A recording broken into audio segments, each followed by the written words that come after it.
இது ஒரு 10 நிமிஷத்தில் ஈஸியாக ரெடி பண்ணிடலாம். இது சப்பாத்திக்கு, தோசைக்கு, இட்லிக்குன்னு எல்லாத்துக்குமே ரொம்பவே நல்லா இருக்குங்க. இது மாதிரி ஒரு கிரேவி பண்ணி எடுத்துகிட்டு போனோன்னா கெட்டு போகாமல் அப்படியே ரொம்ப நல்லாயிருக்கும்.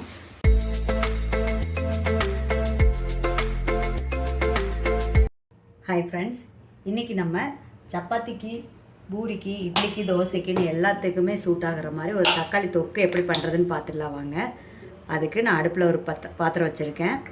அதில் ஒரு 2 குழிக்கரண்டி எண்ணெய் சேர்த்துக்கலாம்.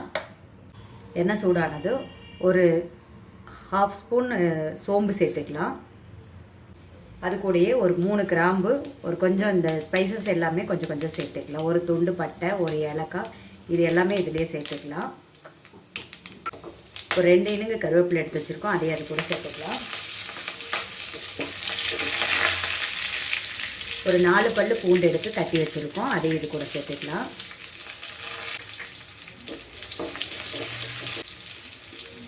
இது கூடயே காரத்துக்கு ஒரு 3 பச்சை மிளகாய் எடுத்து கட் பண்ணி வச்சுருக்கோம், அதையும் அது கூட சேர்த்துக்கலாம். இந்த பூண்டு வாசல்லாம் போய் பச்சை மிளகாய் கொஞ்சம் ஓரளவுக்கு நல்லா வதங்கினதுக்கப்புறம் இது கூடயே ஒரு 3 பெரிய வெங்காயம் எடுத்து பொடியாக கட் பண்ணி வச்சுருக்கோம். இந்த பெரிய வெங்காயத்தை இது கூட சேர்த்துக்கலாம். இந்த வெங்காயம் கண்ணாடி பதம் வர அளவுக்கு நல்லா வதக்கி எடுத்துக்கலாம். இப்போ வெங்காயம் இந்த அளவுக்கு வதங்கினதும் இது கூட நம்ம ஒரு 5 தக்காளி எடுத்து பொடியாக கட் பண்ணி எடுத்து வச்சுருக்கோம், இதை இது கூட சேர்த்துக்கலாம். சேர்த்துட்டு இதை அப்படியே கொஞ்சம் நல்லா வதக்கிக்கலாம். இந்த தக்காளியை தக்காளி வதங்கும் போதே நம்ம 1 ஸ்பூன் கல்லுப்பு சேர்த்துக்கலாம். ஏன்னா நம்ம சப்பாத்திக்கு, இட்லி, தோசைக்கெலாம் பண்ணும்போது அதுலேயும் உப்பு இருக்கும், அதனால் கொஞ்சம் உப்பு கம்மியாகவே சேர்த்துக்கலாம். இப்போ இது கூடயே ஒரு 1/2 ஸ்பூன் மட்டும் தனி மிளகாத்தூள் எடுத்து வச்சுருக்கோம், இதை சேர்த்துக்கலாம். நம்ம ஆல்ரெடி காரத்துக்கு பச்சை மிளகாய் போட்டிருக்கோம், அதனால் ஒரு 1/2 ஸ்பூன் மட்டும் சேர்த்துனா போதும். இப்போ அது கூடயே ஒரு 1/2 ஸ்பூன் கொத்தமல்லி தூள் எடுத்து வச்சுருக்கோம், அதையே இது கூட சேர்த்துக்கலாம்.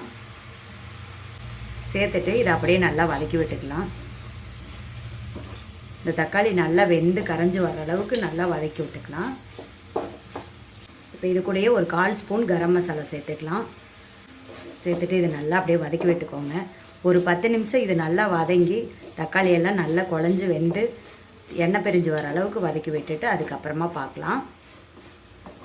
இதை நல்லா அப்படியே வதக்கி விட்டுட்டு ஒரு மூடி போட்டு மூடி விட்டுருங்க. இந்த மூடி போட்டு அப்படியே ஒரு 10 நிமிஷம் நல்லா வதங்கட்டும். இடையில எடுத்து கிளறி விட்டுக்கலாம் நல்லாவே. 10 minutes later 10 நிமிஷம் ஆயிடுச்சு. நம்ம இதை தாளித்து விட்டு வாங்க பார்த்துடலாம் எப்படி இருக்குன்னு. இந்த தக்காளி நல்லா வெந்து வந்துருச்சு பாருங்கள். இப்போ இந்த அளவுக்கு நல்லா மசிச்சு விட்டுட்டு அவ்வளோதான். நம்ம இப்போ இப்படியே அடுப்பு ஆஃப் பண்ணி எடுத்துக்கலாம். இது இடையில ஒரு 2 டைம் 3 டைம் நான் எடுத்து கிளறி விட்டுருக்கேன். அதே மாதிரி நீங்களும் நல்லா கிளறி விட்டுக்கோங்க, இல்லைன்னா அடி பிடிச்சிரும். கிளறி விட்டு இந்த அளவுக்கு வந்ததும் நம்ம அடுப்பு ஆஃப் பண்ணிக்கலாம். அவ்வளோதாங்க, சூப்பரான தக்காளி கிரேவி ரெடி ஆகிடுச்சு.